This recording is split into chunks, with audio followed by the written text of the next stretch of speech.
New York City, hundreds of NYPD police officers turned their backs on left-wing Mayor Bill de Blasio when the Democrat spoke at a police funeral Tuesday, not the first time de Blasio has had the NYPD turn their backs on him in protest of his anti-cop actions. Thousands of mourners gathered in the Bronx to pay tribute to Officer Maya Sotis Familia, who was assassinated as she sat in her police vehicle last week. De Blasio infuriated officers and New Yorkers alike when he flew out to Germany the next day to attend the G20 protests in Hamburg.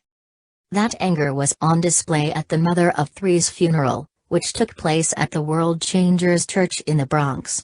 The New York Post reported that officers outside the church turned their backs as de Blasio's eulogy was broadcast on screens. Other officers chatted with one another and played with their phones during his eulogy, the Post reported. However, the mayor's office dismissed the snub as a bogus controversy. A couple dozen people showed up to partake in a bogus controversy ginned up by the media and those looking to politicize Detective Familia's death. That's unfortunate, a spokesman told the Post. It isn't the first time de Blasio has been snubbed by the NYPD. Officers turned their backs on de Blasio in 2015 at the funeral of Wenjian Liu, who was one of two officers murdered as they sat in their car.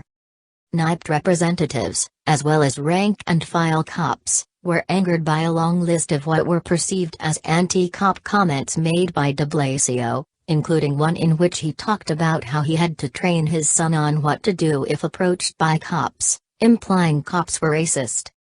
With Dante, very early on, we said, look, if a police officer stops you, do everything he tells you to do. Don't move suddenly. Don't reach for your cell phone, he said in 2014.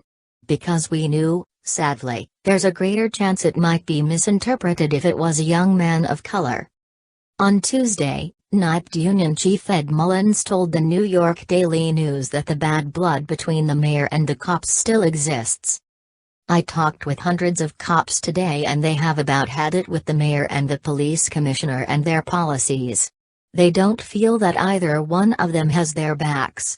It's very hypocritical, he said.